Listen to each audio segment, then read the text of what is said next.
пайғамбар саллаллаху алейхи вассалам 25 жасында сол көкесі Абу Талибқа көмектесу мақсатында үй шаруаларына көмектесіп саудамен айналысты. Саудамен айналысты. Сол сауданың артында Хадижа анамызбен танысты. Сол кісінің саудасын жүргізіп берді ол кісі. Одан кейін барып не болды? Сол Хадижа анамыз араға кісілерді салып не айтылды? Сөз айтылды. Егер сол Мұхаммад мен алатын болса, мен оған тиемін, разымын деген сияқты біреулер айтқыздырды солай Хадижа анамызға. Енді біздің тілмен айтқан кезде кейбір жігіттер бар, бір қызды көрдім, сындыра алмай жатырмын соны көмектесіп жіберсеңіз, сондай қыз еді, сол көбейе жатыр деген сияқты. Құрметті бауырлар, қыздар сынады иншалла. Қыздар сынады. Қандай сипат? Егер мына сипаттар болатын болса, Хадижа анамыз қалай сынып қалды Расулаллаға? Хадижа анамыз пайғамбарымызға бірінші оған қатты алып қойған мәселесі Шамаил Карима. Пайғамбарымыз саллаллаху алейхи уассалам не еді дейді? Өте жомарт болды Расулалла. Жомарт жігіт болып жүрміз керек екен, иншалла, қыз сенікі болады Құдай қаласа. Ол жомарттығын көрсету керек. Жаңағыда милыш болма дейді ғой енді, жомарт бол. Одан кейін фикр раджах. Пайғамбарымыз өте терең ойланатын еді. Жеті ойлап бір кесетін жігіт болған. Десе еріп кете бермейді арқылы сен. Адамның өзінің салмақты ойы болу керек. Кім не айтса да ол сондай екен дей берместен, ол анықтау керек. Шынымен сондай ма, сондай емес па? Пайғамбарымыз сондай, мына ойы терең жігіт болған. 25 жастағы жігіт өте раджах деп атқан, және ол өзінің ойында қалатын өзінің ойы болған. Көпшілік қауым басқа нәрсені ойлап тұрса, ол кісі өзінің ойында, мнениесінде қалатын жігіт болған. Өзінікі анықтау болып, сондай ғой негізінде. Және сонымен мықты тұратын болған. Қозғалмайды да былайша. Жел мына жаққа қарап соқса, мына жаққа қарап иіле салмайды. Мына жаққа қарап иілсе, мына жаққа қарап иіле сал. Жоқ, ондай емес. Жігіт адам бір ойлану керек, жақсылап ойланғаннан кейін, шешім қабылданғаннан кейін сода қозғалмай тұру керек. Аспан ойылып түссе де сен қозғалмауың керек. Мына осы нәрсесі Пайғамбарымыздың бойынан көрінді, Хадижа анам сонда ұнап қалды. Одан кейінгісі мантиқл садиқ. Пайғамбар саллаллаху алейхи сөйлеген кезде тек қана рас сөз сөйлейтін еді, өтірік алдамайтын еді. Ойбай, күнім жаным ботам айналайын деп гүлін беріп оған алдап сылдап қыздар айтады екен ғой. Баяғы айтқан сөздің бәрі қайда кетіп қалды бұл жігіттің. Неғын некесін қиғанға шейін ойбай деп гүлін беріп артынан қаймай жүгірген еді. Енді алып алған екен барып дейді, ой әкеңнің пәленшесі, ой шешеңнің пәленшесі. Жігіттер ондай болмайды. Жігіт адам олай сөйлемейді. Жігіт қалпымызда біз кетуіміз керек солай. Сен қыз ұнатып қалды ғой, саған разылығын беріп тигеннен кейін сенен сол қалпында өзіңді ұстай енді. Сол үшін қазақ айтады, баланы не дейді, жастан қатынды бастан дейді. Танысқан күннен бастап өзіңді көрсет кім екеніңді, жасырма. Өзіңді өтірік масканы киіп алып бетіңе, мүлайым жұмсақ болып көрініп оған. Сондай бір ақ көңіл болып көрініп керек емес. Өзің қандай екеніңді көрсет, мінезің бар екенін көрсін ол, білсін. Дұрыс па?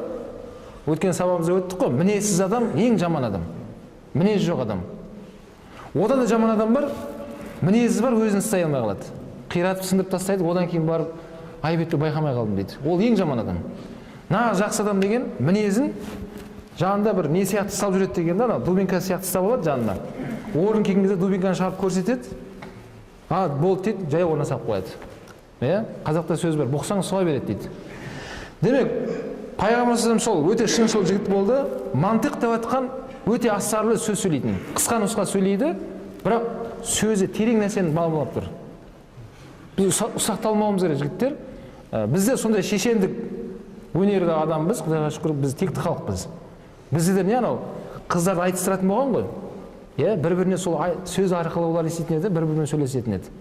Жалпы бізде қазақ халқында, альхамдулилlah, құрметті бауырлар, мына дін дәстүр деп жатырмыз ғой. Осы дінімізді дәстүр бізде соның бәрін дәріптеп жеткізген. Мысалы бір бауырларымыз не деп жатыр? Мынау беташарды ширк деп жатыр. Астағфирулла, қалай ширк ол? Аллаға ғана құлшылық қылу керек. Дұрыс, Аллаға құлшылық қылу керек.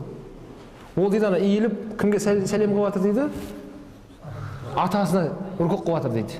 Әжесіне рүку қылып жатыр дейді. Анау қайнағалары келіп қалса рүку қылады дейді. Бауырым, өйтіп қателеспе. Рүку Аллаға ғана жасалынады.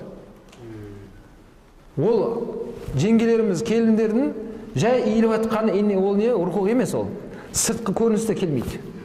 Және ол жерде ниет. Иннамал амал бинният дейді Расул. Ниетке жараса амал сондай болады деген. Ниетің қандай, соған жараса сен не сауабыңды аласың, немесе күнәңді аласың. кез келген сол келіндерден, жеңгелерден сұрасаңыздар болады, сен атаңа құлшылық қыласың ба десе, жоқ, құрметтеп жатырмын ғой дейді. Дұрыс па? Бізде құрмет бабымен. Сол үшін ниетке байланысты мына су, дұрыс па? Мынаны қазір ал жігіттер алып қойыңдар енді. Енді арақ ішпейміз, бірақ алып қойыңдар деп арақ ішіп деген ниетпен ішсең, ғалымдар айтады, сен арақ іш деген күнә аласың. Неме себеп ниетің сондай болып тұр сенің. Мынау арақ емес бірақ. Мынау су. Бірақ алып қой болып жатыр да мына жерде ше. Құдай сақтасын, не? Енді ішпесек те бірақ ішкен сияқты ниет етіп отырайық десең, Алла сақтасын, сен арақ ішіп шықтың мына жерден. Күнә алып шықтың. Соғыстырған дұрыс емес пе? Қалай? Суда соғыстырған дұрыс емес пе? Жоқ, соғыстырмаңыздар, стакан сынып қалады. Соғыстырмаңыздар, иншалла. Бисмилля деп іше беріңдер. Бисмилля деп Алланың атымен иншалла ішу керек ол нәрсені. Суды ішу керек, сок ішу керек, компот ішу керек, иншалла. Соғыстырмаңыздар. Сонымен не болды? Демек, пайғамбарымыз саллаллаху алейхи вассалам не істейтін еді? Жаңағыда не астарлы сөйлейтін еді. Осы нәрсені бізде қазаққа кіргізген ғой бабаларымыз. Мысалы, қыз бала бір ауылдан екінші ауылға келін болып түседі, дұрыс па? Енді ол бой жеткен қыз шариғат бойынша бөтен еркектермен сәлемдесуге болмайды, қол беріп. Ассалаумағалейкум, аға қалыңыз қалай? Ассалаумағалейкум, аға қалыңыз қалай? Болмайды ондай шариғатта. Бөтен еркекпен қыз бала қол беріп сәлемдесуге болмайды. Осының біздің бабаларымыз несін жасағанда? Қалай сәлемдесу үрдісін?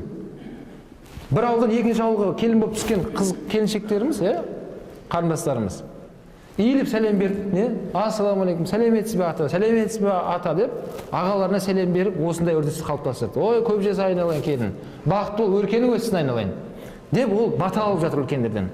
Енді соған дейін шариғатта қыз бен жігітті не істеу бар? Таныстыру бар ғой енді. Дұрыс па? Бір бауырларымыз айтып жатыр екен, 3 мәртеден артық нетуге болмайды, кездесуге болмайды дейді. Бір бауырым айтады да өткенде звонды. 3 мәрте кездесіп қойдым, енді некем қиылу керек па дейді. Не ол 3 кездесуде әлі зерттеп бітпедім ба десем, жоқ, әлі оны тани алмай жатырмын дейді. Ол да мені тани алмай жатыр дейді. Бауырлар 3 мәртеден артық кездеспе деген жері жоқ біріншіден. Қажет болса 1000 мәрте кездесуге болады. Бірақ пайғамбар айтқандай 3-ші адам жандарда болсын деген. 2 адам жеке қалсаңдар, 3-ші кім болады деді? Шайтан болады деген. Шайтан иблис жаман ой салады да, оның соңына жаманшылықпен алып кетіп қалуы мүмкін, Құдай сақтасын. Біздің ата-бабаларымыз енді сабаққа қатысты жері қалай жасады бұны?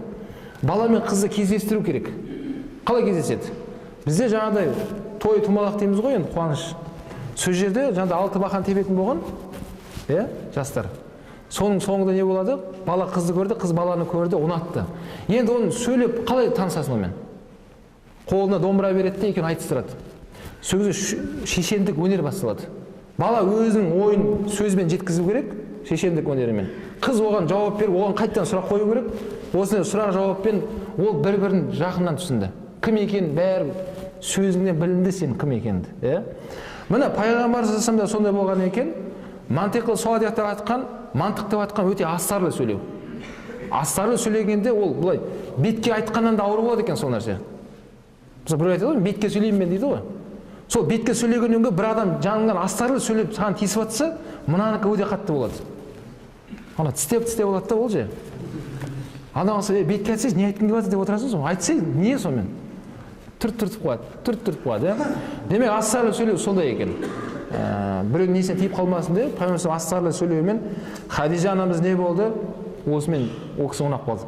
Одан кейінгі сипаты нәжіл амин, пайғамбарымыз саллаллаху алейхи вассалам өте не болған? Аманатшыл болған, шыншыл болған, аманатшыл. Жігіт адам аманатты не сақтау керек. Міне осындай сипаттар пайғамбар бойында бүткіл жақсылықтың бәрі әрине бар ғой. Содан кейін не болды? Хадижа анамыз біздің тілмен айтқан кезде сынып қалды ол кісіге. Араға кісілерді салып не, сол Мұхаммад мен алатын болса мен оған тиемін дегенде ше, разылығын беремін. Әйтпесе Хадижа анамызға бүткіл сол жердегі байлардың бәрі сөз айтқан. Ешкімге ол кісі көнбеген. Демек, біздің алатын пайдамыз, құрметті бауырлар, иншалла өзіміздің қара көздері ғой бәрі. Мына бойдақтарға, құлақтарыңа алтын сырға, иншалла осы сипаттар бойларыңда болса, иншалла не болады? Сол қыз саған көнеді. Саған сен соған лайықты бол. Өткенде бір бауырым айтады, мына ұстаз екенсіз, сол мынау қыздар болса медреседе бір айтсаңыз үйленетін дейді де бауырым. Бауырым айналайын дедім, сен қандай болсаң, сондай қыз саған келеді. Сен Фатиманы алғың келіп жатқан болса, Али бол дедім де бауырым. Сен Алидай болшы иншалла, саған Фатима келеді. Егер өзің Құдай сақтасын, жаман сипатта жүрген адам болсаң, онда сен ниетіңе қарай сондай адам келеді саған. Құран кәрім алатын дейді, мүшрик мүшрикке үйленеді, зинақор зинақорға үйленеді деген. яғни әркім ниетіне қарай үйленеді деп жатыр ғой осындай аятта. Тәпсірде соны айтады. Сен қандайсың, саған сондай қыз келеді. Өзің таза, Құдайдан қорқатын тақуа, осындай шынымен жақсы ниет болса, сондай жақсы ниеттегі қыз келеді саған. Ниетің жаман болса, ниеті жаман қыз саған келеді. Сен оны сындырамын деп жатқан кезде, ол сені сындырып кетеді. Сен оны лақтырамын деп жатқан кезде, ол сені бірінші лақтырып кетеді. Алла сақтасын, иә?